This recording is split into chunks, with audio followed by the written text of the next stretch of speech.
Okay, good afternoon everyone. I said good afternoon everyone. चलो let's start the next standard today.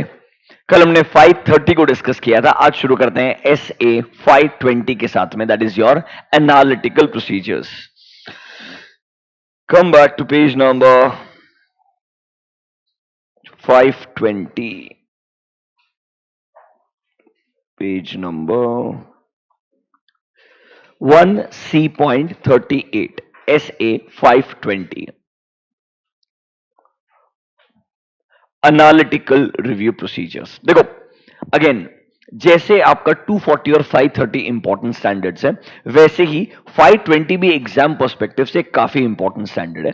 मतलब consistently अगर आप मुझे पूछेंगे, इन तीनों स्टैंडर्ड से एक एक क्वेश्चन एग्जाम में आता है. Rather that is the only objective. मैं रिवीजन के अंदर स्पेसिफिकली इन स्टैंडर्ड से शुरुआत कर रहा हूं, बिकॉज मुझे मालूम है अगर मैं 4 मार्क के लिए या 5 मार्क के लिए भी एक क्वेश्चन एवरेज पिक करता हूं, तो अगर मेरे को एक स्टैंडर्ड से एक क्वेश्चन मिला, तो 520, 530 योर ऐसे 240 हो गया, इवन ऑडिट प्लानिंग स्टैंडर्ड हो गया, एक क्वेश्चन आपको देखने को मिलेगा. मतलब ऑलमोस्ट एक 15-16 मार्क का पेपर जो है ना, इन स्पेसिफिक स्टैंडर्ड से आता है. इसलिए इन स्टैंडर्ड्स पे ज्यादा टाइम डिवोट करना चाहिए in comparison to other standards. आज हम 520 को कैसे पढ़ेंगे. सबसे पहले एनालिटिकल प्रोसीजर क्या है उसका मतलब समझेंगे.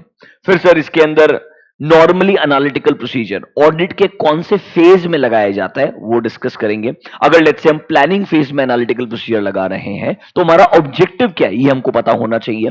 एनालिटिकल प्रोसीजर अगर परफॉर्म करना है, उसमें स्टेप्स इन्वॉल्व क्या होते हैं, क्या फैक्टर्स इन्फ्लुएंस करते हैं कि एनालिटिकल प्रोसीजर से जो आपको कंक्लूजन आया है वो रिलायबल है या नहीं है. ये ऐसे अलग अलग स्पेसिफिक सिनेरियोज हैं जो एग्जाम पर्सपेक्टिव से आपको आने चाहिए. एंड आई एम श्योर जैसे ही हम इन अलग अलग चीजों को डिस्कस करेंगे, आपको एक बार कॉन्सेप्ट का रिवीजन भी हो जाएगा और एग्जाम से ये समझ में भी आ जाएगा कि भाई फैक्टर्स अगर आया तो क्या लिखना पड़ेगा, रिलायबिलिटी पे स्पेसिफिक क्वेश्चन आया तो क्या लिखना पड़ेगा, स्टेप्स पे क्वेश्चन आया तो क्या लिखना पड़ेगा. इस तरीके से हम डिस्कशन करेंगे.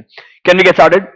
चलो sir, what is analytical review procedure. सबसे पहले आप ना कुछ डेटा को कंपेयर करते हो या कुछ डेटा के बेसिस के ऊपर रिलेशनशिप्स ड्रॉ करते हो टू अंडरस्टैंड कि एग्जैक्टली मेरे सामने जो इंफॉर्मेशन दिया है ना, वो इंफॉर्मेशन सही है, अप्रोप्रिएट है या नहीं है. लाइक फॉर एग्जांपल, अगर आप सिंपल शब्दों में मुझे पूछेंगे, अगर मैं बोलता हूं कंपनी के अंदर कोई भी एक एक्सपेंसेस है, लेट्स से ये ऐसा एक्सपेंसेस है जो आपके रेवेन्यू से कनेक्टेड है, और लेट्स से लास्ट 5 साल के नंबर्स को एनालाइज करके आपको लगता है ये एक्सपेंसेस मेरे रेवेन्यू का अप्रोक्सीमेटली 2 या 3% होना चाहिए, तो कहना इसे ये आपका प्रीवियस ईयर्स का जो अंडरस्टैंडिंग है that this expense, for example sales commission, कहना इसे this is definitely paid on the sales amount. अब इसके अंदर भी ना कौन से वाले सेल्स पे दिया है ये भी आपका ऑलरेडी बाय डिफॉल्ट डिफाइंड रहेगा. तो कहना इसे क्लियरली मेरे को मालूम है सेल्स कमीशन का अमाउंट जो है ना वो प्रिडिक्टेबल है, बिकॉज ये कैलकुलेट किया जा रहा है ऑन अ स्पेसिफिक डेटा. जो डेटा मेरे सामने है, कितना परसेंटेज कैलकुलेट करना है ये ऑलरेडी मेरे पास में रहेगा, किस डेटा पे कैलकुलेट करना है ये मेरे पास में ऑलरेडी है. तो कहना इसे मैं आसानी से रिकैलकुलेट कर सकता हूं कि इस साल में सेल्स कमीशन का अमाउंट कितना होना चाहिए. सिमिलरली कोई भी आपने लोन्स वगैरह पे इंटरेस्ट पे किया होगा या इंटरेस्ट रिसीव किया होगा, अब इंटरेस्ट का जो परसेंटेज है वो डिफाइंड रहेगा, पीरियड डिफाइंड रहेगा. कहना इसे एक तरीके से रिकैलकुलेशन करना बहुत इजीली पॉसिबल होगा. आप आसानी से प्रिडिक्ट कर सकते हो कि यहां पर अमाउंट कितना होना चाहिए, फिर आप उसे कंपेयर कर सकते हो मेरे बुक्स के अंदर अमाउंट कितना है. ये कंपैरिजन करने का जो प्रोसीजर है this is called as analytical procedure, जहां पर एक ऑडिटर नंबर्स को, डेटा को, इंफॉर्मेशन को कंपेयर करके उनके बीच में जो रिलेशनशिप है उसे आइडेंटिफाई करके फिर अपने हिसाब से कैलकुलेशन करता है. एक सिंपल शब्दों में जो आपको स्टैंडर्ड कॉस्टिंग सिखाया था कि भाई standard cost minus actual cost gives you a variance. यहां पे अज्यूम कर लो ऑडिटर के हिसाब से क्या अमाउंट होना चाहिए, क्या आपके बुक्स के अंदर अमाउंट है, उससे कंपेयर करना. और अगर वेरिएंस मुझे इमटेरियल लगता है तो मैं बोलूंगा कि जो कंपनी की बुक्स में अमाउंट आया है ना वो क्या है, अप्रोप्रिएट है. तो एक तरीके से ये प्रोसीजर दिया गया है ताकि ऑडिटर अमाउंट्स को चेक कर सके, प्रोसीजर्स को लगा करके ये इंश्योर कर सके कि ओवरऑल जो इंफॉर्मेशन दिया है वो रीजनेबली ठीक है या नहीं है. ये मेरा मेन ऑब्जेक्टिव होता है व्हेन आई एम स्टडिंग और trying to discuss about analytical procedure. सबसे पहले पढ़ते हैं डेफिनेशन और फिर पढ़ते हैं कुछ एग्जांपल्स. आ जाओ डेफिनेशन के ऊपर. In your module, come to page number 1C.38 देखो क्या बोलते हैं, as per SA 520 analytical procedure का मतलब क्या है? It means evaluation of financial information. कोई फाइनेंशियल इंफॉर्मेशन को इवैल्यूएट कर रहे हो, कैसे? Through analysis of plausible relationship, मतलब कुछ ना कुछ लॉजिकल रिलेशनशिप रहेगा बिटवीन फाइनेंशियल डेटा या between certain non financial data and financial data. See for example rent वगैरह कैलकुलेट करना है, पर स्क्वायर फीट के बेसिस के ऊपर भी हो सकता है, do you get my point? Lease वगैरह का अमाउंट रहेगा, नंबर ऑफ यूनिट्स के ऊपर भी डिपेंडेंट हो सकता है। मतलब कहना इसे कोई ना कोई आपका फाइनेंशियल या नॉन फाइनेंशियल डेटा का रिलेशनशिप के बेसिस पे आप ये सोच रहे हो कि ये जो फाइनेंशियल इंफॉर्मेशन मेरे सामने है ना, वो अप्रोप्रिएट है या नहीं है, ये चेक करने के लिए जो प्रोसीजर लगाया जा रहा है, that procedure is called as analytical procedure. This procedure is called as analytical procedure. Spend 2 minutes, एक बार डेफिनेशन पढ़ लीजिए। ध्यान रखना, ये प्रोसीजर लगा रहे हो टू इवैल्यूएट। क्या चेक कर रहे हो? किसी न किसी तरीके का फाइनेंशियल इंफॉर्मेशन चेक कर रहे हो। कैसे चेक करोगे? सर कुछ कंपैरिजंस करके, एनालिसिस करके, कोई ना कोई रिलेशनशिप्स एग्जिस्ट हो गए डेटा के बीच में, वो रिलेशनशिप को आइडेंटिफाई करके समझ के ये कंक्लूजन पे आना है, ये जो नंबर दिख रहा है, ये जो अमाउंट दिख रहा है, वो अप्रोप्रिएट है या नहीं है। इसके लिए जो प्रोसीजर लगाया जाएगा that is called as analytical procedure. याद करो एक example, current year numbers versus previous year number. इससे पता चलेगा ना कहां कहां कंपनी में करंट ईयर में मेजर चेंजेस आए हैं, जिससे हमें पता चलेगा कहां हमें ज्यादा फोकस करना है और कहां हमें कम फोकस करना है। ये एक क्लासिक एग्जांपल है एनालिटिकल प्रोसीजर का। सर एनालिटिकल प्रोसीजर के एग्जांपल्स क्या क्या हो सकते हैं? इन योर मॉड्यूल्स डायरेक्टली आओ, page number 1C.39 can you see? We can say analytical procedures can be segregated into following types. जब आप करंट ईयर नंबर को प्रीवियस ईयर के नंबर से कंपेयर करते हो, या सर आप कंपनी के करंट ईयर के नंबर्स को इंडस्ट्री के नंबर से कंपेयर करते हो, या कंपनी के करंट ईयर के नंबर्स को ऑडिटर द्वारा एक्सपेक्टेड नंबर से कंपेयर करते हो, मतलब किसी ना किसी तरीके से कुछ इंफॉर्मेशन का कंपैरिजन होगा जिससे आपको पता चलेगा वेरिएंसेस क्यों आ रहे हैं, और अगर वेरिएंसेस आ रहे हैं वो बता रहा है शायद जो अमाउंट रहेगा वो एक्सेप्टेबल है या नहीं है। इस पर्सपेक्टिव से जब आप एग्जांपल्स यूज करते हैं, that is nothing but use of analytical review procedures. बहुत सारे एग्जांपल्स दिए, 2 मिनट स्पेंड करके पढ़ लीजिए। Are you comfortable with these examples? आपको ये एग्जांपल्स पता होने चाहिए एग्जाम में लिखने के लिए।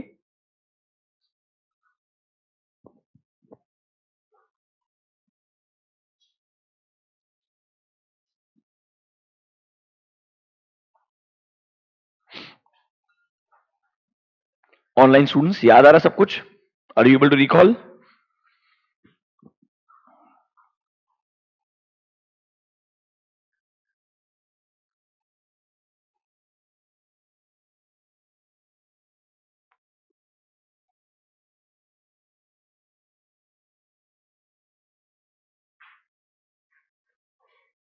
डन।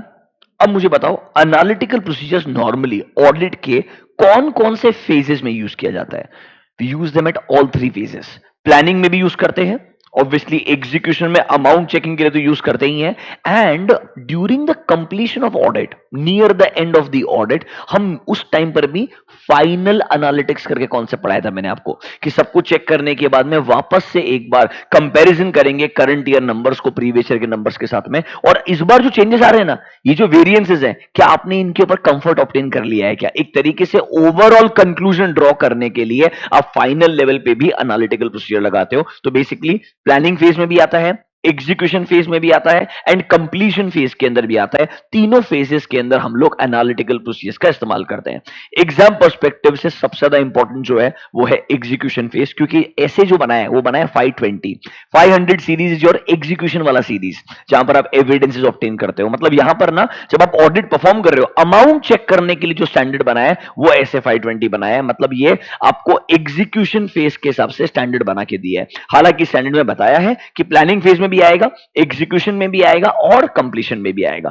पहले पढ़ते हैं प्लानिंग फेज में क्या फायदा होगा एनालिटिकल प्रोसीजर का। चलो in your modules come to page number directly, एक एक पार्ट को निकाल निकाल के डिस्कस करेंगे। 1C.41 analytical procedures in planning the audit. Can you see heading?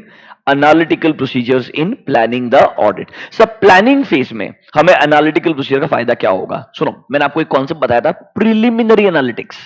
Before we start the audit, planning phase में हम करंट ईयर नंबर को प्रीवियस ईयर नंबर से कंपेयर करते हैं, ये समझने के लिए इस साल में मेजर बदलाव क्या हुआ है, क्या अनयूजुअल नेचर के ट्रांजैक्शंस हुए होंगे, मतलब बेसिकली कहां रिस्क और मटेरियल स्टेटमेंट ज्यादा हो सकता है, ये आइडेंटिफाई करने के लिए आप लोग जब प्लानिंग फेज में एनालिटिकल प्रोसीजर लगा रहे हो तब इसको बोलते हैं हम प्रिलिमिनरी एनालिटिक्स। इससे बेसिकली मेरे को एक ओवरव्यू मिल जाएगा कि एग्जीक्यूशन के दौरान मुझे कहां कहां पे ज्यादा कॉशियस रहना है, कहां मुझे डिटेल में प्रोसीजर लगाना होगा। यहां मैं प्रोसीजर नहीं लगा रहा हूं, यहां मैं बस एक प्लानिंग लेवल पे इन जनरल आइडेंटिफाई कर रहा हूं what can possibly go wrong in which areas, कहां पर रिस्क ज्यादा है। सर सिंपल है ना यार, current year versus previous year numbers को कंपेयर करोगे, आपको मालूम है सर रेवेन्यू ऑलमोस्ट बराबर का है, समझ रहे हो, बट एक्सपेंसेस में कुछ मेजर जंप आया है करंट ईयर के अंदर। तो सर ये जंप क्यों आया होगा? या तो रॉ मटेरियल कॉस्ट वगैरह बढ़ गया होगा आपका, या आपको लोगों का जो हायरिंग कॉस्ट है वो जंप हो गया होगा आइडियली, या कोई ना कोई अदर नेचर का एक्सपेंसेस बढ़ा होगा। क्या ना, इसे ये मेरे को चेक तो करना पड़ेगा ना, ये मेरे को एटलीस्ट इससे पता चल जाएगा कहां मुझे ज्यादा फोकस करना पड़ेगा। इसीलिए नॉर्मली प्लानिंग फेज में करंट ईयर नंबर्स को प्रीवियस ईयर नंबर से कंपेयर किया जाता है, ये समझने के लिए क्या अनयूजुअल हुआ होगा इस साल में और कहां मुझे ज्यादा डिटेल में काम करना चाहिए। आइए जरा डिस्कस करते हैं। देखो, in the planning phase analytical procedures will assist the auditor in understanding the client business. It will help in identifying कौन से एरियाज में पोटेंशियल रिस्क है जो शायद ऑडिटर को पहले पता नहीं होगी। क्या ना, इससे मैं बेटर प्लान कर पाऊंगा कि मुझे कैसा ऑडिट प्रोसीजर लगाना चाहिए, कितना ऑडिट प्रोसीजर लगाना चाहिए, क्या ऑडिट प्रोसीजर लगाना चाहिए। मतलब you will be able to plan better the nature, timing and extent of substantive procedures to be performed. क्या ना, प्लानिंग फेज पे इसलिए आपने क्या लगाना चाहिए? एनालिटिकल प्रोसीजर लगाना चाहिए, जिससे आपका ओवरऑल एग्जीक्यूशन भी बेटर तरीके से प्लान हो पाएगा। बात समझ में आया क्या? Read point number A and B, are you comfortable with this?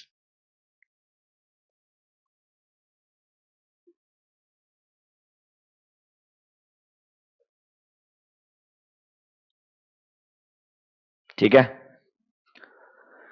अभी एग्जीक्यूशन फेज तो कोर फेज है, वो तो डिटेल में डिस्कस करना ही है। पहले हम कंप्लीशन के अराउंड क्यों लगाते हैं वो भी डिस्कस कर लेते हैं। Let's discuss that part as well, फिर तो हम डिटेल में डिस्कशन हमारा एग्जीक्यूशन फेज पे ही करेंगे। प्लानिंग फेज के ऊपर ये पॉइंट नंबर ए और बी आपको आना चाहिए। A and B are important for planning phase. Can we talk about the completion phase now? इधर आओ, come to page number, can you see scope and objective of SA 520, page number 1C.39? Scope and objective of SA 520, are you there? देखो ढंग से पढ़ना मेरे साथ में। 520 deals with auditors use of analytical procedure as substantive. This is talking about execution phase. कौन से phase के बारे में बात कर रहा है? एग्जीक्यूशन फेज के बारे में बात कर रहे हैं। आगे आ जाओ सीधा। And procedures near the end of audit, मतलब ये बात कर रहा है अभी कंप्लीशन फेज के आसपास, ऑडिट के एंड के आसपास आप यूज करेंगे। क्यों सर?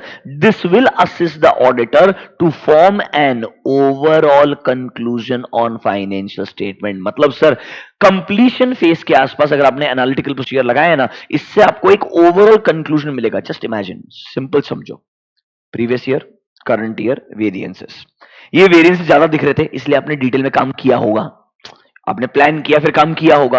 अब मैं जब फाइनल ओपिनियन देने के लिए जा रहा हूं, सोचो ना मेरे को ओपिनियन पूरे फाइनेंशियल स्टेटमेंट में देने का है।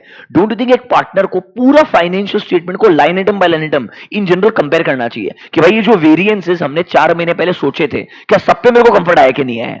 सी 3 महीने पहले प्लानिंग फेज में सोचा था ये मेजर वेरिएंसेस है, मुझे सब चेक करने का है। अब ओपिनियन देने से पहले मेरे को वापस रिकंफर्म करना पड़ेगा ना, ये सब कुछ चेक कर लिया कि नहीं कर लिया। तो फाइनल एनालिटिक्स एक कॉन्सेप्ट होता है, एक होता है प्रिलिमिनरी एनालिटिक्स, एक होता है final. Preliminary is planning, final analytics is completion. ये बस रीअश्योरेंस दे रहा है कि ओवरऑल पूरा फाइनेंशियल्स में मुझे कंफर्ट आ चुका है क्या। पहले सोचा था कि ये पूरा फाइनेंशियल पे कंफर्ट लगेगा, तो किधर किधर डिफरेंस है वो ढूंढूं। अब मैं सोच रहा हूं जो जो डिफरेंस है सब मुझे समझ चुका है क्या। मतलब if someone asks me today कि आपके ट्रैवलिंग एक्सपेंसेस में 30% से जंप आया है, क्यों आया है? मेरे पास मेरे वर्किंग पेपर में लिखा हुआ रहेगा कि ट्रैवलिंग एक्सपेंसेस में 30% जंप इन चीजों की वजह से आया, क्योंकि मैंने वो चेक करके डॉक्यूमेंटेशन करके रखा होगा। कैन आई से final analytics will actually help you to come to a final conclusion on the overall financial statement। बात समझ में आया है क्या? सिमिलरली नीचे आओ, कि सी ऑब्जेक्टिव के अंदर भी ये पॉइंट नंबर बी पढ़ के देखो। To design and perform analytical procedure near the end of audit, ताकि हमको क्या फायदा मिलेगा, this will assist the auditor to form an overall conclusion कि क्या फाइनेंशियल स्टेटमेंट जो मेरी अंडरस्टैंडिंग है ना उससे कंसिस्टेंट है कि नहीं है। मतलब ऐसा तो नहीं हो रहा ना कि मैं जो अंडरस्टैंडिंग ऑब्टेन करते आया और फाइनली जो ओपिनियन दे रहा हूं वो इनकंसिस्टेंट है। मतलब मैंने सोचा था ये डिफरेंस क्यों आया है चेक करना है, बाद में मैं चेक करना भूल गया। बिकॉज रिमेंबर ऑडिट बहुत वास्ट कॉन्सेप्ट होता है, बहुत सारे एरियाज को कंपेयर करना होता है, बहुत सारे एरियाज को चेक करना होता है। आई में miss out certain aspects. Basically वो क्या चाहता है, प्लानिंग में सोचा 15 अलग अलग एरियाज में मेरे को ये डिफरेंस दिख रहे हैं, मैंने उस सबके सब चेक किए कि नहीं किए, सब पे कंफर्ट आया कि नहीं आया। ये रीअश्योरेंस के लिए मैं वापस से कंपेयर कर रहा हूं at the end of the audit, just to be double sure कि हाँ भाई ये सब ठीक है, सब ठीक लग रहा है, तो मैं कंक्लूजन ड्रॉ करूंगा और फाइनली क्या दूंगा, अपना ओपिनियन दूंगा। फाइनल एनालिटिक्स का फायदा है आपको ओवरऑल कंक्लूजन ड्रॉ करने में हेल्प करेगा कि मेरे को ऑडिट में जो जो करना चाहिए था, जो जो समझना चाहिए था, सब कुछ ठीक से हुआ है या नहीं हुआ है। This is why you apply analytical procedures at the completion phase, that is during the audit finalisation phase, planning finalisation phase. समझ में आया क्या? ये डिटेल में नहीं है, इनके बारे में सिर्फ एक एक दो सेंटेंसेस है, मतलब पता होना चाहिए। करेक्ट इनकरेक्ट में क्वेश्चन आ सकता है, एमसीक्यू में आ सकता है, ये अंडरस्टैंडिंग इंपॉर्टेंट है। अल्टीमेटली 4 मार्क का क्वेश्चन आएगा एग्जीक्यूशन के ऊपर, उधर क्या क्वेश्चन आएंगे आई विल टेल यू। अभी के लिए meaning of analytical procedure, examples of analytical procedure, in 3 phases में आता है, इतना समझा क्या? गिविंग यू 2 मिनट्स, रिवाइज कर लो तुम्हारे हिसाब से, फिर आगे बढ़ूंगा। किधर क्या लिखा है आइडेंटिफाई करके दिखाया है तुमको मैंने, प्लानिंग का, एग्जीक्यूशन का, कंप्लीशन। और मैंने आपको नोटबुक में ना तीनों ऐसे समराइज करके भी लिखाए हुए हैं, रेगुलर बैच में सब कुछ समराइज करके लिखा है, आप उसको उतना रीड कर लोगे तो भी काम हो जाएगा। आई एम श्योर एग्जैक्ट ये वर्ड्स लिखाए हुए आपको वहां पे।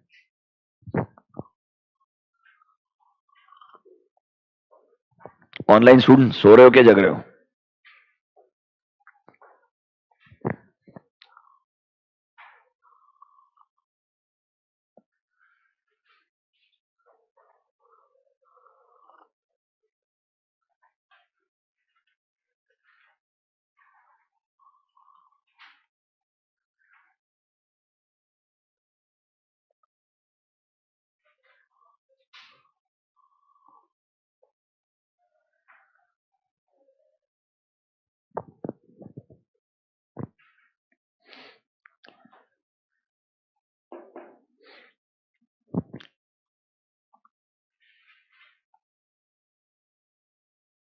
वैसे अब तो तुम्हारी नींद उड़ गई होगी, इतने कम दिन बाकी है एग्जाम को,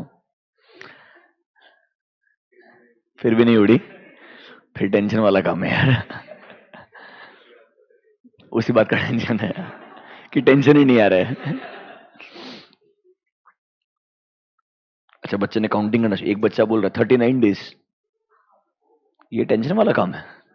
सही में 39 डेज बाकी है? जल्दी बढ़ते हैं आगे, लेट्स नॉट वेस्ट टाइम। अभी के लिए एनालिटिकल प्रोसीजर क्या है, एग्जांपल्स क्या है, 3 फेजेस क्या है, इतना क्लियर है क्या? Can we go next?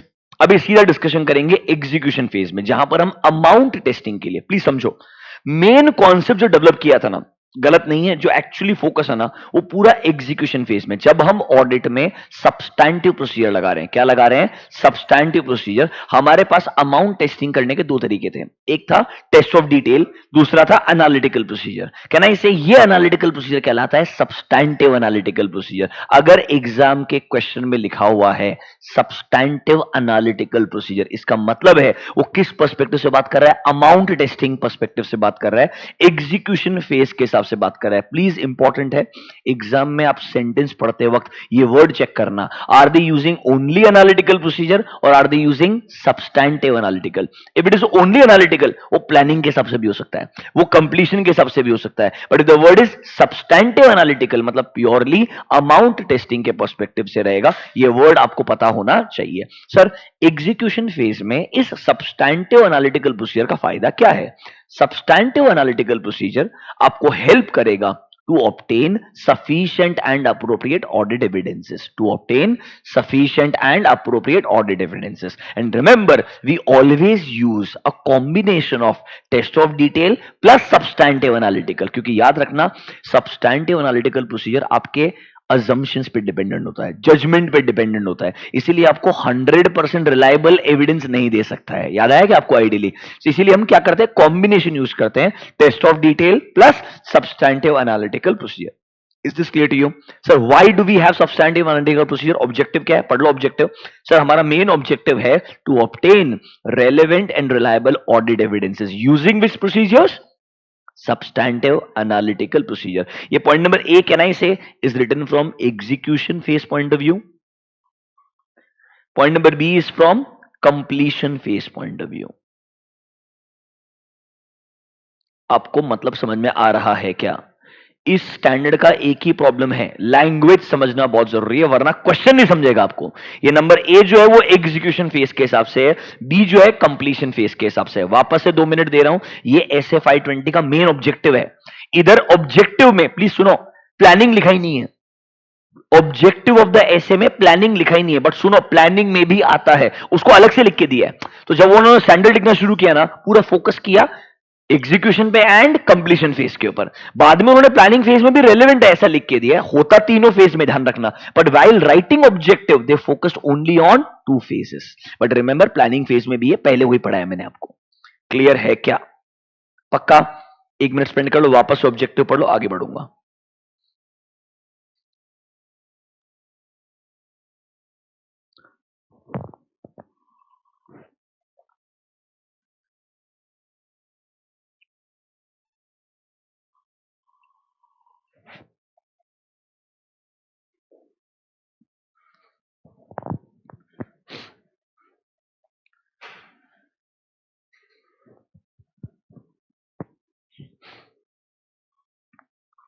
ठीक है, अभी देखो एग्जाम में जनरल क्वेश्चन आ गया, एनालिटिकल प्रोसीजर का पर्पस क्या है? क्योंकि हेडिंग क्या है, purpose and timing of analytical. Now it is not talking planning phase में क्या है, execution, general question, analytical procedure का पर्पस क्या है? तो बेस्ट पार्ट पता है क्या, इन जनरल एनालिटिकल प्रोसीजर क्या होता है वो लिखने का है। सर एनालिटिकल प्रोसीजर में करते क्या हो आप, कंपैरिजन करते हो, रिलेशनशिप समझते हो, ताकि पता चले जो डेटा दिख रहा है ना वो ठीक है या नहीं है। जनरल अंडरस्टैंडिंग आएगा ना भाई, जो भी मेरे सामने डेटा है, चाहे वो प्लानिंग के हिसाब से डेटा है, एग्जीक्यूशन के हिसाब से डेटा है, कंप्लीशन के हिसाब से डेटा है, वो डेटा को मुझे कंपेयर करके एनालाइज करके कंक्लूजन देने का है, ये अप्रोप्रिएट लग रहा है या नहीं लग रहा है, क्या नहीं से ये मेरा पॉइंट बिल्कुल आसान सा बन जाएगा। अरे बिल्कुल जनरल सा डेफिनेशन ही लिखा है ना उसने, एकदम सिंपल। यस और नो? आगे आओ, एग्जांपल्स को छोड़ दो, इधर आओ सीधा डायरेक्टली। सर एग्जांपल्स के नीचे तो हम एग्जांपल पढ़ लेना बाद में, क्या नहीं से।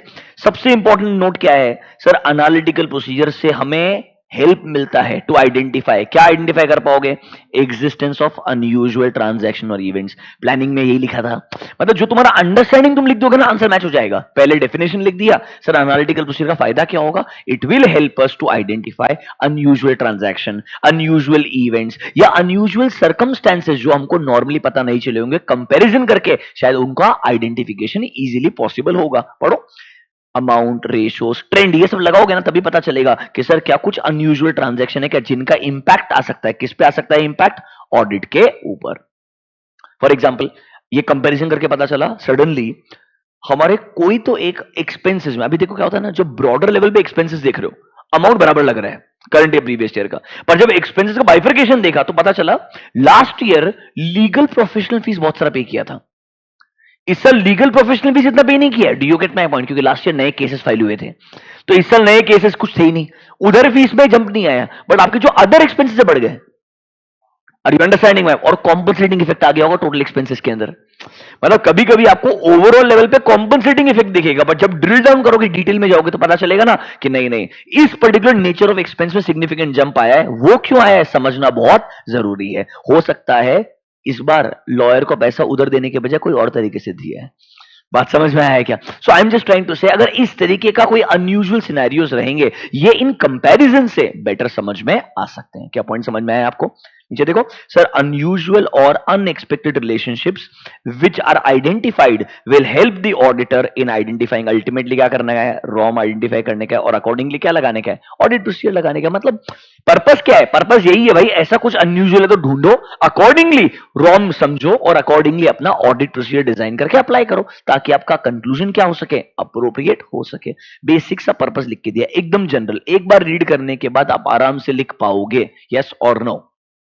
वापस से बोल रहा हूं, वो स्टार्टिंग का जो एक सेंटेंस था वो पढ़ लो, that is nothing but my definition. Example छोड़ दो, बाद में लास्ट का जो कंक्लूजन है उसको रीड कर लो, इसलिए उसको रेड में मार्क करके भी दिया आपको।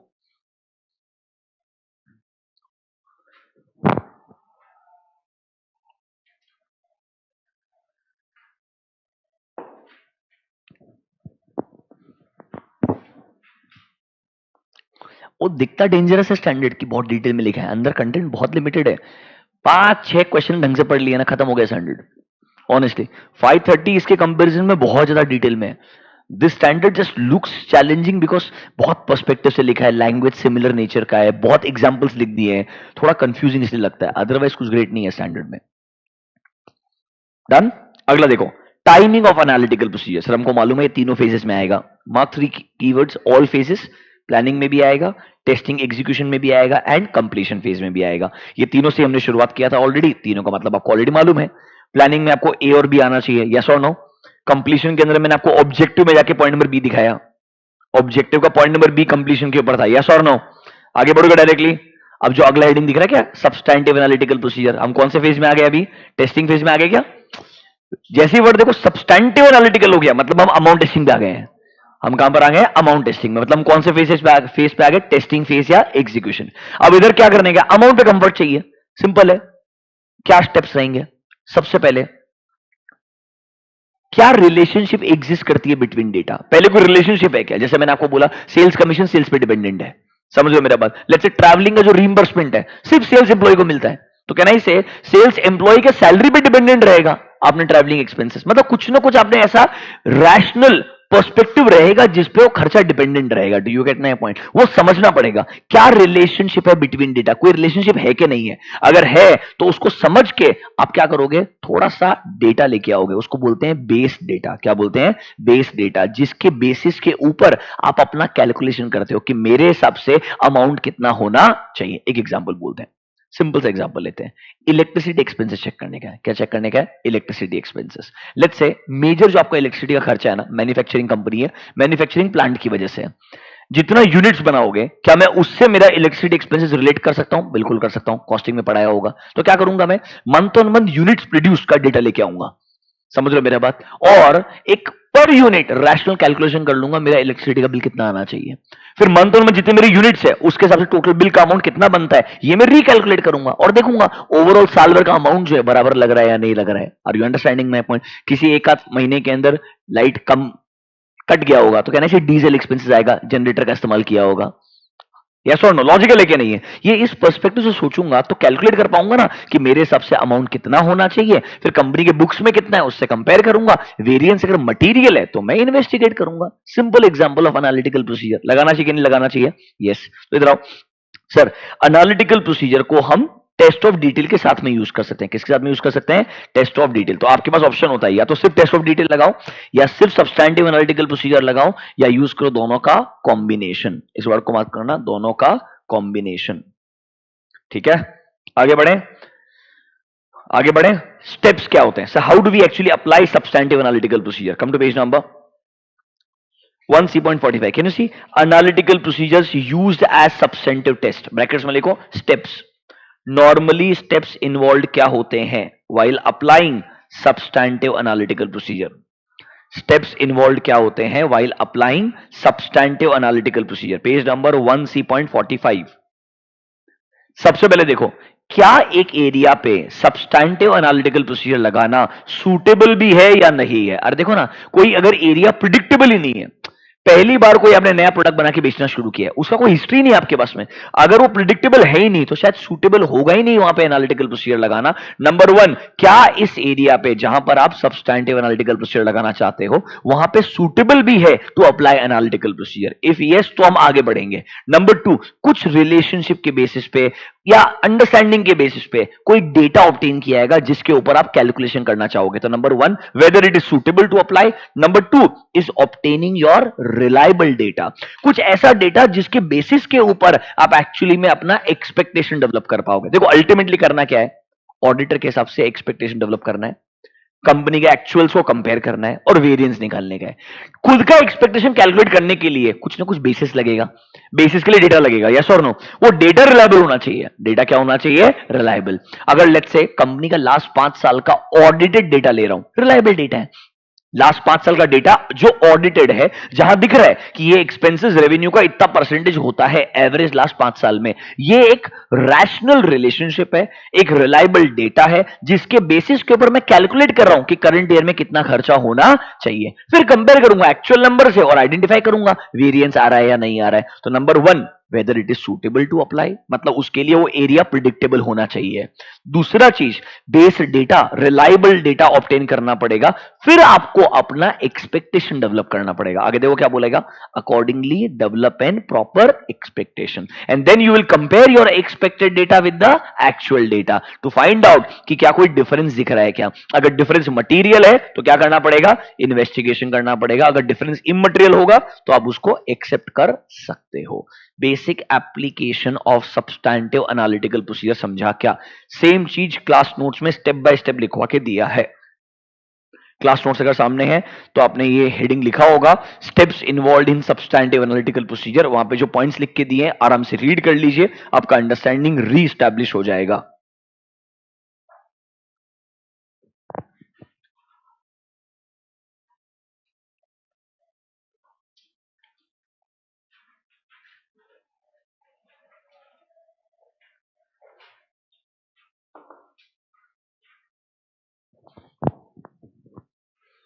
अरे तुमको तो मैंने इतना ज्यादा लिखा है ना इस बार, मैंने बोलना नहीं है, ये परसों में उतना पढ़ लिया तो बहुत हो गया, पर तुमने ऐसा करना नहीं है, तुमने सब पढ़ के जाने का है। Do you get my point? वो मेरा कंटिजेंसी प्लान था कि कुछ नहीं हुआ तो लास्ट डे जो लिखा है उतना तो बच्चा पढ़ के जाएगा ही जाएगा। Do you get my point? उधर से भी 40 तो आ ही जाएगा उसको।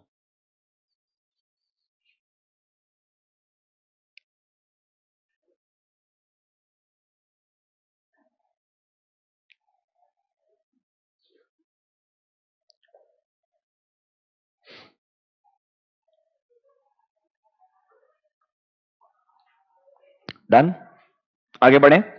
चलो अभी सबसे इंपॉर्टेंट चीज जो डिस्कस करने का है, फैक्टर्स। उसमें सबसे इंपॉर्टेंट वर्ड रिलायबिलिटी आएगा, तो आज हम फैक्टर्स को डिस्कस करते हैं। Page number 1C.42। क्या फैक्टर्स आपको दिमाग में रखना चाहिए while applying substantive audit procedure? लिखा है बट एक्चुअली फोकस इसके ऊपर है, सब्सटैंटिव एनालिटिकल ऑडिट प्रोसीजर। लिखने के लिए सब्सटैंटिव ऑडिट प्रोसीजर, बट हम 520 में पढ़ रहे हैं, मतलब कौन सा वाला substantive procedure? Substantive analytical audit procedure. ठंड लगता है तो बोलने का, टेंशन लेने का नहीं। उसका हालत देखा है, बटन यहां से बंद, यहां से बंद, ऐसे ऐसे ऐसे ऐसे कर रहे हैं। चलो आ जाओ, क्या क्या फैक्टर्स आपको दिमाग में रखने पड़ेंगे? सबसे पहला चीज, क्या मेरे पास में डेटा अवेलेबल है क्या? इफ माई मतलब मेरे पास में अगर डेटा ही नहीं है तो मैं कैलकुलेशन किस बेसिस पे करूंगा? ये डेटा कौन सा डेटा है? ब्रैकेट्स में लिखो बेस डेटा। कौन सा डेटा? बेस डेटा, जिसके बेसिस के ऊपर एक्सपेक्टेशन डेवलप होगा, जिसके बेसिस के ऊपर एक्सपेक्टेशन डेवलप होगा। ये बेस डेटा रिलायबल भी होना चाहिए, रेलेवेंट भी होना चाहिए। अगर ये बेस डेटा ही गलत निकला तो आपका पूरा का पूरा एनालिसिस गलत निकलेगा। एक बात सुनो, आपको याद है कौन सा पढ़ाया था मैनेजमेंट एक्सपर्ट वाला, एक्चुअल वैल्यूएशन? वो एक्चुअली का वैल्यूएशन किस पे डिपेंडेंट है? एम्प्लॉय का सैलरी डेटा पे। अगर सैलरी डेटा ही गलत होगा तो बेचारे का कैलकुलेशन भी गलत होगा ना यार। इसीलिए हमें सबसे पहले उसका कैलकुलेशन चेक नहीं करना चाहिए, पहले हमको सैलरी डेटा जो दिया वो चेक करना चाहिए। उसी तरीके से एनालिटिकल प्रोसीजर में भी सबसे इंपॉर्टेंट चीज ये है कि भाई जो डेटा अवेलेबल है ना वो रिलायबल एंड रेलेवेंट है क्या। इसके लिए वो डेटा का सोर्स क्या है याद करो। नॉर्मली इंटरनल कब रिलायबल होता है? If internal controls are strong. तो एक काम करो, ये जो अवेलेबिलिटी ऑफ डेटा है इसको अलग से लिख के दिया है, इधर आओ पेज नंबर, वहां पे एक सेपरेट क्वेश्चन बन सकता है। 1C.46 can you see heading reliability of data?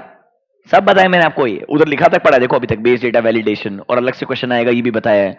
Notebook में ये क्वेश्चन भी अलग से लिखवाया तुमको मैंने, हर चीज ऐसा लिखा लिखा के नोट 1 में जाकर के ऐसा लिखाया होगा, नोट 2 में जाके वो लिखाया होगा, हर चीज लिखा है तुमको।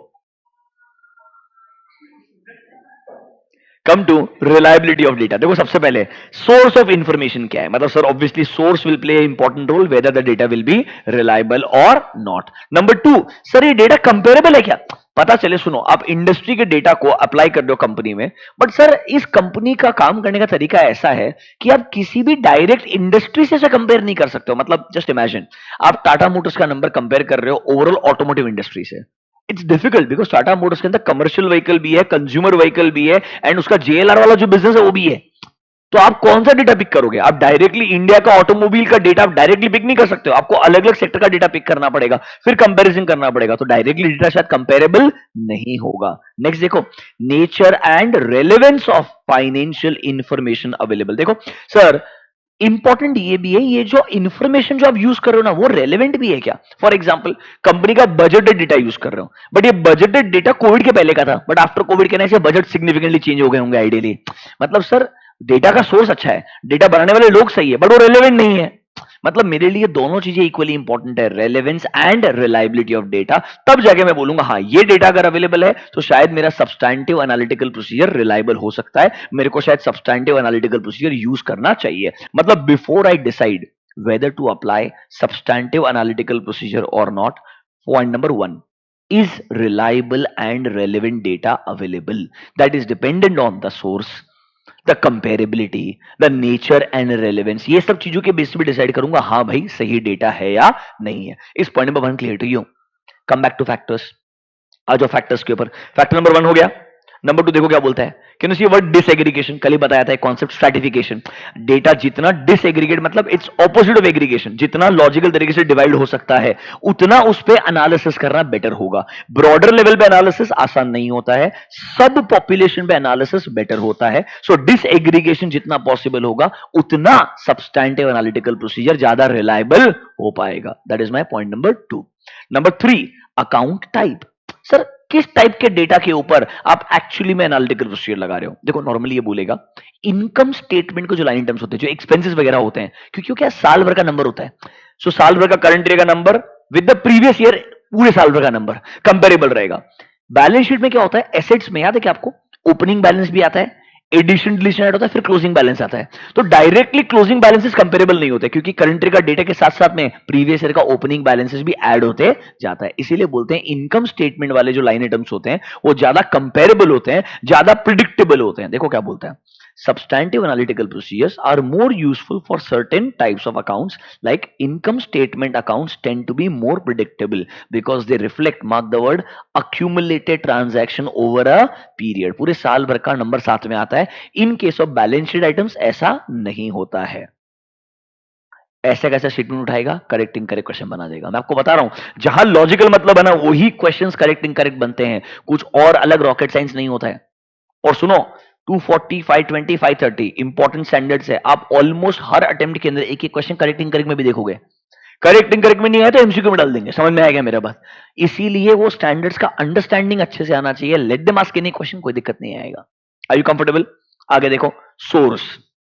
अब देखो सबसे इंपॉर्टेंट चीज, सर कुछ ऐसे ट्रांजैक्शन है which are more predictable because वो सर सिमिलर नेचर के ट्रांजैक्शन, रूटीन नेचर के ट्रांजैक्शन है।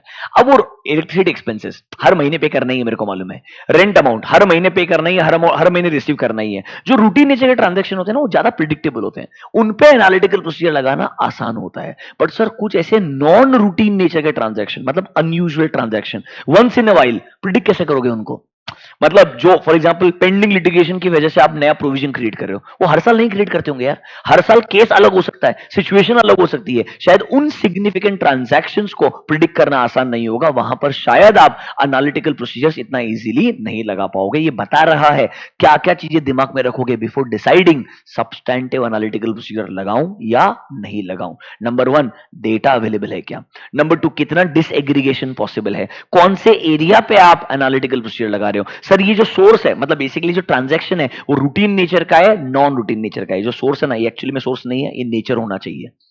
The transaction should be routine nature और नॉन रूटीन नेचर। इन्होंने हेडिंग सोर्स लिखा है आईसीआई मॉड्यूल में, मतलब नेचर है इसका। समझा क्या? रूटीन नेचर और नॉन रूटीन नेचर। ठीक है, आगे जाएं, आगे जाओ। Can you see word predictability? Simple है यार, if it is predictable then only it makes sense. No, कुछ प्रिडिक्टेबल है ही नहीं तो जबरदस्ती प्रिडिक्ट को करने का, कहने से आपका एनालिसिस गलत ही जाएगा इन सिंपल टर्म्स। ठीक बात है। अबाउट नेचर ऑफ असर्शन पे इसको पढ़ेंगे और मार्क करो एमसीक्यू के लिए। अच्छा क्वेश्चन आ सकता है, ढंग से पढ़ना। Substantive analytical procedure may be more effective in providing evidence for some assertion. देखो अभी तुम्हारे पास में ना याद है क्या, इनकम स्टेटमेंट बैलेंस शीट के बहुत सारे असर्शन है, कंप्लीटनेस है, वैल्यूएशन है, राइट्स एंड ऑब्लिगेशन, याद आया क्या? ऐसा नहीं बोल सकते हैं कि सब्सटैंटिव एनालिटिकल प्रोसीजर से सारे असर्शन पे कंफर्ट आ जाएगा, ऐसा नहीं है। एक बात सोचो, जब मैं एनालिसिस कर रहा हूं, इससे मुझे कैसे पता चलेगा कि ये एसेट जो है कंपनी के नाम पे है कि नहीं है? एनालिसिस से ये नहीं पता चलता ना ये एसेट कंपनी के नाम पे है या नहीं है, या ये लाइबिलिटी कंपनी के नाम पे है या नहीं है। राइट्स एंड ऑब्लिगेशन के लिए डॉक्यूमेंट्री एविडेंस चेक करना पड़ता है। राइट्स एंड ऑब्लिगेशन के लिए क्या चेक करना पड़ता है? डॉक्यूमेंट्री एविडेंस चेक करना पड़ता है या फिजिकल वेरिफिकेशन करना पड़ता है। समझ लो क्या मेरा बात? तो कैन आई से राइट्स एंड ऑब्लिगेशन के लिए शायद सब्सटैंटिव एनालिटिकल प्रोसीजर इतना अच्छा प्रोसीजर नहीं होगा। देखो क्या बोलता है सर, कंप्लीटनेस चेक करना है, वैल्यूएशन चेक करना है, उसके लिए अच्छा है एसएपी, बट अगर राइट्स एंड ऑब्लिगेशन चेक करना है शायद उस पर इतना कंफर्ट नहीं आएगा थ्रू सब्सटैंटिव एनालिटिकल प्रोसीजर। मतलब remember, for every assertion you can't use substantive analytical procedure लगा लो बात खत्म हो जाएगा। नहीं भाई, ऐसा ठीक नहीं रहेगा। एक बात बताओ ना, फिजिकल वेरिफिकेशन ऑफ इन्वेंट्री होता है, अटेंड करना चाहिए। सिर्फ बोल सकते हो क्या लास्ट ईयर का इन्वेंट्री बढ़िया था, इस साल का बढ़िया है, कोई मैच डिफरेंस नहीं आ रहा है, हम एग्री करते हैं, एग्जिस्टेंस पे कंफर्ट आ गया। कैसे कंफर्ट आ जाएगा? नहीं आ सकता, एग्जिस्टेंस पे कंफर्ट आ ही नहीं सकता है, राइट्स और ऑब्लिगेशन पे कंफर्ट आ ही नहीं सकता है। इसके लिए उधर जाना पड़ेगा, उसके लिए डॉक्यूमेंट चेक करना पड़ेगा। बात समझ में आया क्या? तो कुछ असर्शन पे आसानी से कंफर्ट आएगा और कुछ असर्शन पे ज्यादा कंफर्ट नहीं आएगा। Through which procedure? Substantive analytical procedure. बात समझ में आया क्या? लास्ट वन, कैन यू सी? जहां पर आपको लग रहा है IR plus CR is high, सिर्फ सब्सटैंटिव एनालिटिकल प्रोसीजर पे रिलाई कर सकते हो क्या? नहीं, कंपल्सरी ज्यादा फोकस किस पे करना पड़ेगा? टेस्ट ऑफ डिटेल के ऊपर करना पड़ेगा। यही बात लिखा हुआ है, when IR is higher we design test of detail to address the higher IR, and it is not just IR, it is IR plus CR both. तो आपको ज्यादा फोकस किस पे करना चाहिए? टेस्ट ऑफ डिटेल पे करना चाहिए, rather than focusing only on substantive analytical procedure. समझा क्या? फैक्टर्स इंपॉर्टेंट एरिया है, अच्छा क्वेश्चन आ सकता है 5 मार्क के लिए, या कोई ना कोई MCQ करेक्ट इनकरेक्ट बन सकता है। You should be extremely careful.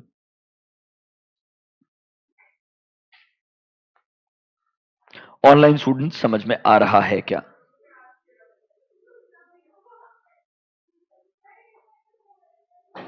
बंदी कर दो बेटा। आगे बढ़े। I think the last area, normally क्या क्या टेक्निक्स का इस्तेमाल आप कर सकते हो while using substantive analytical procedure. सबसे पहला ट्रेंड एनालिसिस। ध्यान रखना, यहां पे करंट ईयर के नंबर को प्रायर पीरियड के नंबर से कंपेयर करते हैं। देखो, comparison of current data with the prior period balances या 2 और मोर प्रायर पीरियड बैलेंसेस, ऐसा कंपैरिजन नॉर्मली एनालिसिस कहलाता है, ट्रेंड एनालिसिस। दूसरा होता है रेशियो एनालिसिस, आपको एफएम में भर भर के पढ़ाया है, ठीक बात है। तीसरा होता है रीजनेबलनेस टेस्टिंग, यहां पर प्रायर पीरियड नंबर से कंपैरिजन नहीं होता है।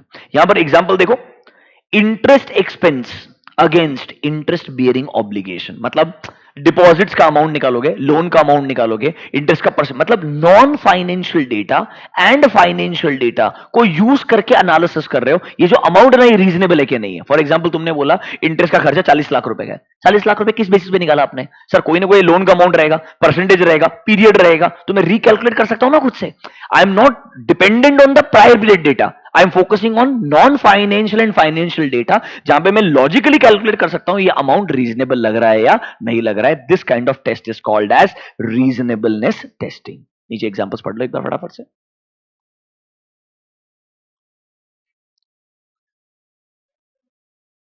स्क्रैप वाला एग्जांपल भी अच्छा दिया है। अगर आपको प्रोडक्शन से समझता है कि हमारा टोटल यूनिट जब बनता है 1000 क्वांटिटी के अगेंस्ट में 1% स्क्रैप बनता है, टोटल कितना हुआ, तो टोटल स्क्रैप का क्वांटिटी कितना होना चाहिए, multiplied by per unit price क्या स्क्रैप का इनकम पता चल जाएगा ऑटोमेटिकली, स्क्रैप सेल्स का वैल्यू कितना होना चाहिए। लॉजिकल है कि नहीं है? यहां पर आप फाइनेंशियल नॉन फाइनेंशियल डेटा को यूज करके एनालिसिस कर रहे हो, प्रायर पीरियड डेटा पे डिपेंडेंट नहीं हो, ठीक है। एग्जाम में आना चाहिए मेरे को trend analysis, ratio analysis, reasonableness testing, एक एक लाइन एक एक सेंटेंस लिखना आना चाहिए। One example I should be able to write, it is important, ठीक है। लास्ट वाला स्ट्रक्चरल मॉडलिंग, आपको लीनियर रिग्रेशन अपने डिस्कस करने का ट्राई किया था, मल्टीपल इंडिपेंडेंट वेरिएबल्स लेकर के कैसे डिपेंडेंसी डिराइव कर सकते हैं। टोटल मेरा जो रेवेन्यू है वो डिपेंडेंट है 4 अलग अलग फैक्टर्स के ऊपर, हर फैक्टर का कितना कितना इंपैक्ट आएगा वो देखेंगे, इससे मेरा टोटल रेवेन्यू को कितना इंपैक्ट आ सकता है वो मैं एक्स्ट्रापोलेट करके आइडेंटिफाई कर सकता हूं कि ऐसा अमाउंट ठीक लग रहा है या नहीं लग रहा है। एग्जांपल डेप्रिसिएशन वगैरह निकाल सकते हो। If depreciation is on the quantity consumed, आपको बताया होगा मशीनरी का डेप्रिसिएशन कैलकुलेट करने 2 तरीके होते हैं, एक तो स्ट्रेट अपने जो परसेंटेज होते हैं, या आपको क्या बोलते हैं, कितना यूनिट्स प्रोड्यूस करोगे उस हिसाब से डेप्रिसिएशन निकालोगे, यस और no? It is dependent on another variable. Are you understanding my point? That kind of analysis can be done. अभी गुड, ये 4 टेक्निक्स मेरे को पता होनी चाहिए। इसके अलावा आई डोंट थिंक कुछ ग्रेड बचा है। देखो एक अगला हेडिंग आएगा 1C.47, whether the expectation is sufficiently precise. मतलब जो आपने एक्सपेक्टेड डेटा कैलकुलेट किया ना सब्सटैंटिव एनालिटिकल प्रोसीजर में, जो ऑडिटर का एक्सपेक्टेड डेटा है ना, जिसको आप कंपेयर करते हो एक्चुअल डेटा से, ये एक्सपेक्टेड डेटा सही है कि नहीं है, कैसे चेक करोगे? देखो सबसे पहले क्या वो एरिया प्रिडिक्टेबल है? ऊपर के फैक्टर्स ही आएंगे। प्रिडिक्टेबिलिटी एक फैक्टर था, याद है क्या? डिसएग्रीगेशन एक फैक्टर था, अरे वही फैक्टर्स रिपीटेड है पूरे के पूरे। तीसरा अवेलेबिलिटी ऑफ डेटा, अरे ऊपर के 3 फैक्टर्स ही लिखे हैं पूरे के पूरे। ऑब्वियसली वो सारे फैक्टर्स अप्लाई करूंगा तभी तो मेरा एक्सपेक्टेशन बेटर होगा ना यार। अरे एक्सपेक्टेशन छोड़ो, वो फैक्टर के बाद डिसाइड करना चाहिए, should I apply substantive analytical और not? I should consider all the factors which I studied above to decide whether I should apply substantive analytical procedure or not. अगर वो factors support करते हैं तो ही मैंने substantive analytical procedure पर rely करना चाहिए। और सर अगर ये लगाने के बाद डिफरेंस आ गया तो क्या करोगे? मटेरियलिटी यूज करके देखोगे कि मेरे हिसाब से इतना होना चाहिए, इतना है, वेरिएंस मटेरियल लगता है, तो मैनेजमेंट से पूछो क्यों वेरिएंस है। ये जरूरी नहीं है वेरिएंस मटेरियल में स्टेटमेंट हो सकता है आपका कैलकुलेशन गलत हो। You may missed out on certain assumptions, yes और नो? ये आपको चेक करने का है। और इसके बाद में दिख रहा है क्या वर्ड? इन्वेस्टिगेशन करना पड़ेगा। वेरिएंस क्यों आया है? बेसिकली इंक्वायर करोगे, समझोगे, कोई लॉजिकल आंसर देंगे तो ठीक बात है, नहीं देंगे तो उनको बोलेंगे करेक्शन करने के लिए। Then I will treat this as a material misstatement and I will ask them to make adjustments. समझा क्या? खत्म हो गया 520।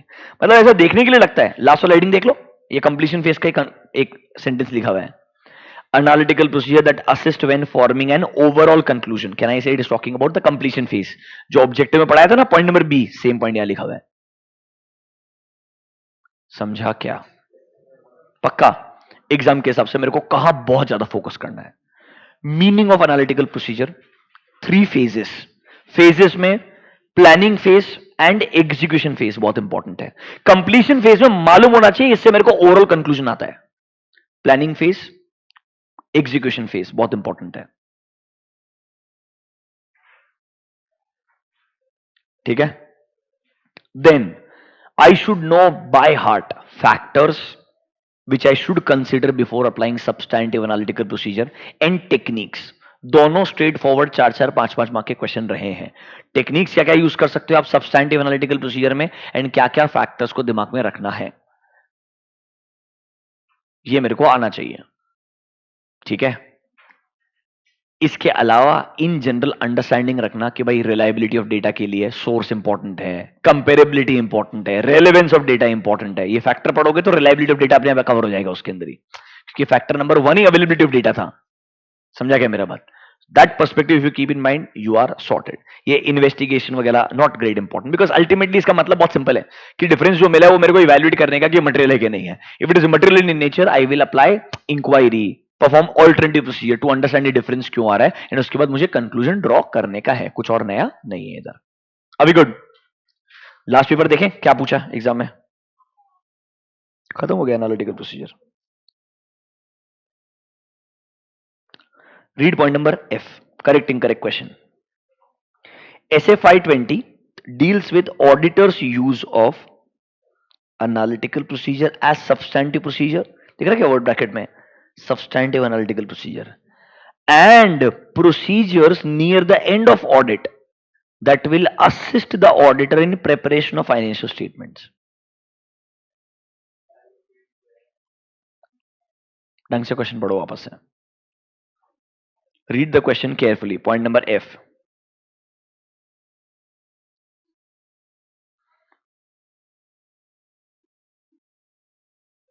करेक्ट और इनकरेक्ट पहले तो वो बताओ,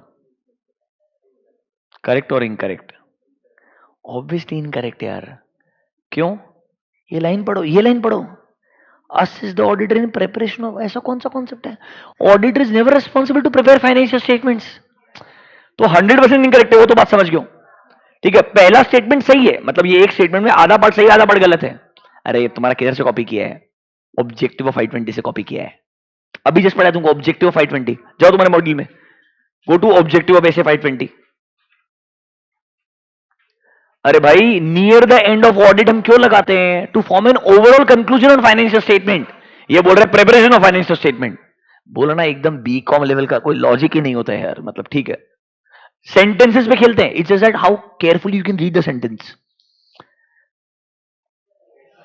बहुत केयरफुली क्वेश्चन पढ़ने का है, कुछ ग्रेड नहीं होता है, कुछ ग्रेड नहीं होता, इतना बीकॉम लेवल का क्वेश्चन नहीं है। क्वेश्चन इधर छुपा है, ये कभी हो ही नहीं सकता ना, ये अपन डे 1 पे पढ़ते हैं, first day of audit lecture याद है क्या? Auditor is not responsible for preparation of financial statement, so there is not going to be any procedure for this at all. काहे को प्रोसीजर लगाऊंगा जब मेरे को प्रिपरेशन करना ही नहीं है फाइनेंशियल स्टेटमेंट का। पढ़ो point number F, answer copy paste करेगा पूरा परफेक्ट, कुछ नया नहीं लिखता भाई। और तुमको 2 नंबर मिल रहे हैं इसके लिए, सोचो। समझा क्या? आगे जाए, चलो आगे जाओ। Read this part B. Tree Limited presented its financial statements for 21-22 to its auditor for expressing an opinion. The auditor, while carrying out the audit, started comparing various items of P&L under audit with the previous year financial statements. What is auditor trying to achieve by carrying out such comparisons? पहली बात तो ये analytical procedure समझना चाहिए, और ये ना इतना सिंपल क्वेश्चन है ना कि करंट के डेटा को प्रीवियस के डेटा से कंपेयर कर रहे हैं। पहले तो एक दो एग्जांपल देने चाहिए, रेवेन्यू में चेंजेस, एक्सपेंसेस के चेंजेस, ये सब हम क्यों करते हैं? टू आइडेंटिफाई अनयूजुअल ट्रांजैक्शंस, ताकि हमको पता चले रॉम कितना है और अकॉर्डिंगली। अरे वो जो पर्पस लिखा था ना तुमको जनरल, अरे पर्पस पढ़ाया था ना, पर्पस ऑफ एनालिटिकल प्रोसीजर, वही आंसर रहेगा। इधर आओ, ये डेफिनेशन है, एग्जाम्पल है। It will be possible to identify existence of unusual transaction amount, जिससे हमको लगेगा कि भाई ऑडिट पे इंपैक्ट आएगा, मतलब ROM can be high and I need to apply detailed audit procedures. ये टफेस्ट पॉसिबल क्वेश्चन है 520 का। क्यों? क्योंकि डायरेक्टली नहीं पूछा, वरना फैक्टर्स पूछेगा, टेक्निक्स पूछेगा, समझ रहे हो मेरे बात, steps involve in substantive analytical procedure पूछेगा, उधर दिक्कत नहीं आएगा, इधर सोचना पड़ेगा कि मेरे को लिखना क्या है। Do you get my point? And honestly speaking, if you start with the definition of analytical procedure, if you write to logical example, but example related to P&L account, because they he is saying clearly in the question you are comparing the profit and loss account of current year with the previous year, so write the example related to P&L। अरे expenses लिखने का यार best, समझ रहे हो मेरा बात? फिर नॉर्मली इन एरियाज पे सब्सटैंटिव एनालिटिकल प्रोसीजर लगाना लॉजिकल भी होता है, because they are more predictable in nature. और सर अल्टीमेटली क्यों एनालिटिकल प्रोसीजर लगाते हैं? बस उतना एक पॉइंट लिख दिया तो तुम्हारा आंसर मैच हो जाएगा। ऐसे आंसर्स को सोच समझ करके लिखना पड़ता है। This can be the toughest possible way of asking question, where you to think what you need to write. Otherwise in majority cases it will be a straightforward question, you look at the question, you will know 4 points to write. अभी good.